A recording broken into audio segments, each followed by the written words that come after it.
This is AKASHVANI Shillong, the Northeast News Bulletin, read by Dame Bandabla.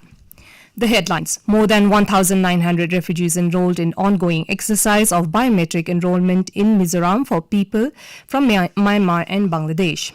Manipur observes Patriots' Day in memory of heroes who laid down their lives for protection of Manipur's independence in Anglo-Manipuri War 1891. Indian Navy football team and Borderland Football Club qualified to quarterfinals of 134 Durand Cup 2025. Now the news in details. In Mizoram, more than 1,900 refugees have been enrolled in the ongoing exercise of biometric enrollment for people from Myanmar and Bangladesh who took refuge in the state. According to the State Home Department, a total of 32,504 Myanmar refugees are presently taking shelter across all 11 districts of Mizoram.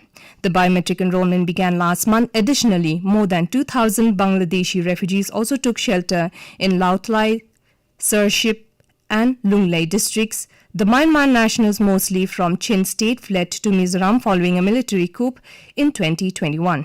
Asylum seekers from Bangladesh Chittagong Hill tracts came to Mizoram after a military offensive against an ethnic insurgent group in 2022. The state-level Viksit Bharat Yuva Connect Program 2025 was held in Kohima yesterday. The event was organized by the Department of Youth Resources and Sports in collaboration with the National Service Scheme and Nehru Yuva Kendra Sangathan. Addressing the event, Commissioner and Secretary Anthony Newley urged the young people to actively contribute towards shaping the nation's future, stressing that the vision of Viksit Bharat by 2047 is a collective mission requiring their energy, creativity and determination. So we see we have 65% of India's population who are under the age of 35. It's a huge number. So India is a young country, as we all know, and we have the world's largest youth power, and that power has to be harnessed.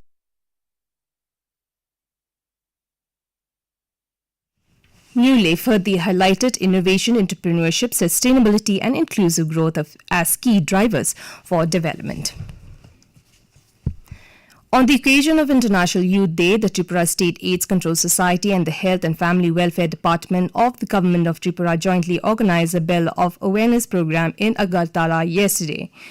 Through this program, the Chief Minister has announced that special classes will be held once a week in around 1,200 schools across the state for students from class 8 to 12, totaling over 231,000 students to raise awareness against drugs and AIDS. The Chief Minister said that parents need to be aware from a young age, even before children develop an attraction to drugs. He said the students themselves should refrain from consuming drugs and stay away from bad companies. To provide free coaching to UPSC aspirants, Raj Bhavan Assam has inked a memorandum of understanding with Arya Pratibha Vikas Sasthan in the presence of Assam Governor Lakshman Prasad Acharya in Guwahati yesterday. The understanding aims to identify and support 10 talented UPSC aspirants and train them by offering free coaching at the most reputed civil services institutes in New Delhi. The Assam Governor had launched an initiative, Governor Assam Pratibha Prasashan Yojana, in 17 September 2024 for the aspirants of civil services examination from Assam. In Sikkim, National Highway 10 will be closed for all vehicles till 15th of this month. The NHIDCL in an order stated that considering safety measures, the road from Coronation Bridge to Chetri, a 30-kilometer stretch, will remain closed till 6 p.m. on 15th of this month. However, vehicles will ply from Gangtok to Siliguri and other places using alternative routes. The concerned district administrations have been asked by the NHIDCL to make necessary arrangements through alternative roads for vehicle movement. Startup Nagaland under the Department of Industries and Commerce yesterday concluded a 3-day program connecting entrepreneurs, mentors and high net worth individuals. The final day featured the state's first ever high net worth individuals awareness session, bringing together business leaders, legacy families and professionals to bridge the gap between local wealth and local ideas. It marked the beginning of a local private sector engagement with startup. Delivering the keynote address, Startup Nagaland CEO and Industries Director P. Tokuga Sema said, The goal was not for immediate investment but long-term commitment. In the earlier sessions, the Startup Mentorship and Bootcamp 2025 featured leading entrepreneurs and professionals who shared practical strategies and sectoral insights to early and growth stage startups. The Meghalaya government yesterday launched the Shillong's first ever public bicycle sharing system, marking a major milestone towards sustainable urban mobility in the Hill City. Chief Minister Conrad K. Sama, along with fitness icon Milind Soman, unveiled the initiative at a special program in Shillong. The project, part of the Shillong Urban Mobility Policy 2024, aims to promote non-motorized transport and healthier lifestyles.